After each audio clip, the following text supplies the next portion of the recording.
As Good Friday approaches, I thought it would be helpful if I could give you 4 reasons why I think you should listen to J.S. Bach's St. Matthew Passion this year, especially if you've never done so.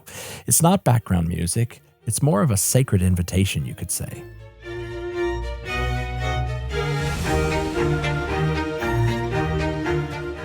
I'm Jared Ritchie, and you're listening to the Friday 5 series from Musically Speaking. Today is April the 4th.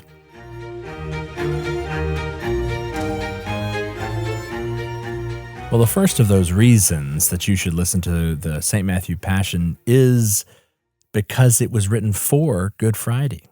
Bach composed the Matthew Passion in 1727 for the services there in Leipzig around Good Friday, services there in his Lutheran church tradition. It wasn't for the concert stage, as sometimes we might be forgetful of. It was for those services to walk step by step through those final hours of Jesus' walk on the cross, walk to the cross as recorded in the Gospel of Matthew.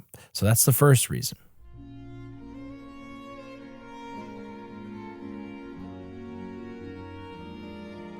The second reason you should listen to this great work is, if you're like me, you probably need to slow down a little bit, especially during Holy Week. Things move quickly. You're 1 minute on hosannas, loud hosannas, and the next, it seems, you're right to the Easter hallelujahs. But if you can take the time to focus on some of the middle of this, the stillness, the pain, and focus on the suffering and sacrifice of Jesus in this wonderful, powerful emotional work that Bach brings in every moment of this text painting.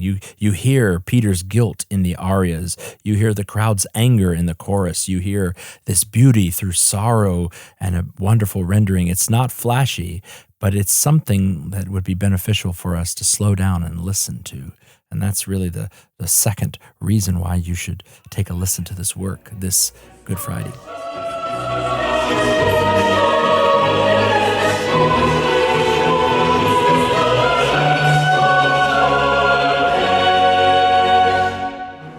The third reason you could say is it's had a global impact, especially in countries like Japan. The Matthew Passion is deeply loved in Japan, a country with obviously not the most widespread Christian tradition. And yet through the music of Bach and this Matthew Passion, these Japanese audiences are encountering the gospel story. Masaaki Suzuki, if I'm saying that right, and his Bach Collegium Japan have spent decades performing and recording Bach's sacred choral works and his instrumental works as well. And Suzuki sees his work as part of a quiet Christian witness, you could say.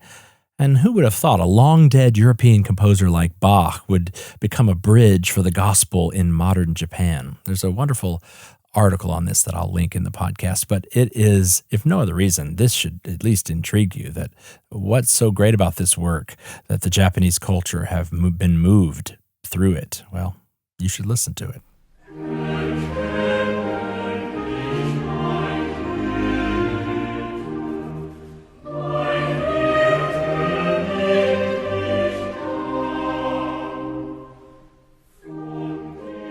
And fourth and finally, I give you the reason it's a once-in-a-year opportunity. It's not a casual listening experience. It takes time, several hours.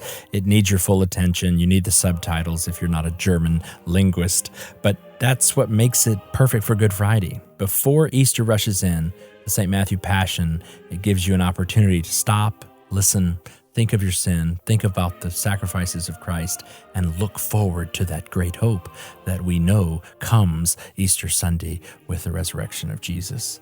So this Good Friday, whether you listen to the whole thing or just a few moments, try to take some time and listen to the St. Matthew Passion. Let Bach guide you, as it were, to the foot of the cross and prepare your heart for resurrection. Well, that's going to have to do it for this week's episode of the Friday Five. Thanks for joining me. As always, thank you for listening. I'll see you next week.